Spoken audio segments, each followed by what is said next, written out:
Good day, YouTube. JD here. Today's topic revolves around spirit keeping.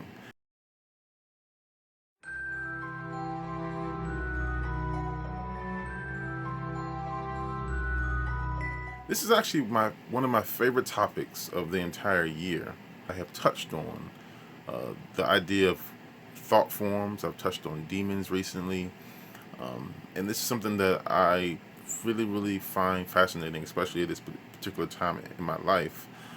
You can find the question down below, but basically it talks about the idea of actually having a certain library of spirits that can be purchased from a e-commerce website, and whether or not this is a good idea, and if anyone has ever talked about it. And because this particular person, which I believe is Piping Druid, I believe that's their name, um, has never really seen that touched on in the pagan community. So this is a very exciting topic.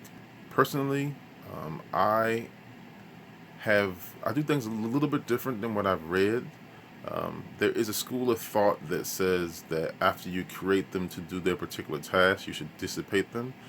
I don't really believe in the idea because I feel like they are living, breathing um, entities that deserve to live. So if the time comes, I will retire them into a astral temple of their own, so that way they can go on and live as long as they want to. Um, Now, the idea behind that is that people kind of have this idea that if you let the thought form live too long, it can actually go on to harm somebody or cause some kind of trouble. And that stems from the idea that when you create a servitor or a thought form, a piece of your energy is used to create that. So you leave sort of a fingerprint behind for whatever the thought form does, or whatever or whoever it speaks to. Which is why I would put them inside of an astral temple, which kind of keeps them away from our realm, the waking realm, this level here, and they can kind of do whatever they want in this astral temple. The idea of creating these energy entities, you may have come across it in fiction. For example, shows such as Naruto Shippuden, movies like The Dybbuk Box, horror movies like The Witchmaster. They've all touched on taking a spirit, demon, or thought form and binding them to a piece of jewelry or some kind of stone. And this is something that can actually be done. Um, I haven't personally done it on my own. I have given thought to giving them homes and certain things. I have worked with a piece of jewelry before that's been blessed by a deity that allows it to be a home for them. But I haven't actively made one on my own. It was kind of the deity's form of a gift that allowed me to give them a home in this world and a piece of jewelry. But it's something that I will look forward to in the future, actually doing. Um, and to me, it's part of any type of entity creation. You need to give your thought form or servitor a type of home, so that way they can rest just like you do when you rest at night. They are living beings, and they do need to recuperate. They need to be fed. They need to be given a purpose. Now, the reason why I group thought forms, servitors, spirits, and demons all together is because they all can move about the astral realm, which I feel is right below our waking world, and in that effect, they can affect things in this world. So, in that regard, they are pretty much close together in all of those different areas. They can speak to spirits, they can interact with spirits, they can pull energy from this side, especially when you give them food.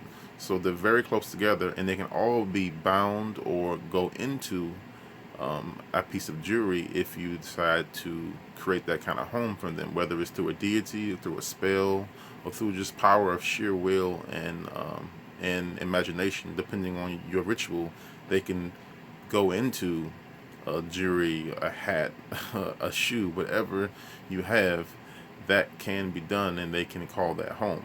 There are many websites out there that actually offer thought forms, spirits, demons that are bound to jewelry, as they kind of offer them up on sale. So you can go out there, you can purchase them. There's actually one attached to this question that's down below that I haven't really browsed too closely. I mean, I took a quick uh, a quick skimming through and took a look at a few options. They're very expensive, but I can understand that because if they're anything like the ones that I've created, they have personalities, they have actual skills that they picked up. Personally, I like to keep the thought forms that I create inside of an actual temple for a while, so that way they can pick up an education and kind of learn to move about that world first before I bring them into this world. I believe that is a process that kind of enhances them. It makes them a little stronger than a regular thought form would be. Um, I think it's a necessary process, and that's what I personally do. I keep them in the astral temple for a while, and then I let them out. I think that just about does it for this topic. This was an excellent topic. I thank you so much for piping Druid. Thank you so much for that question. It was a wonderful question. And I would love to hear more. However, this will pretty much be my last video for this year. I believe next week is going to be subs week, and then after that we'll be gone until the new year.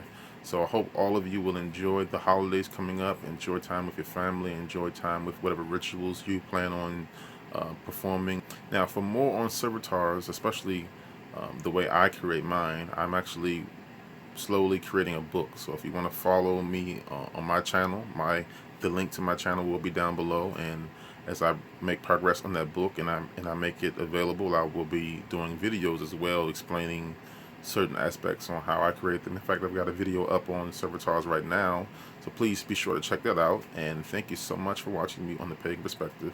I'll see you next year, and blessed be and happy holidays.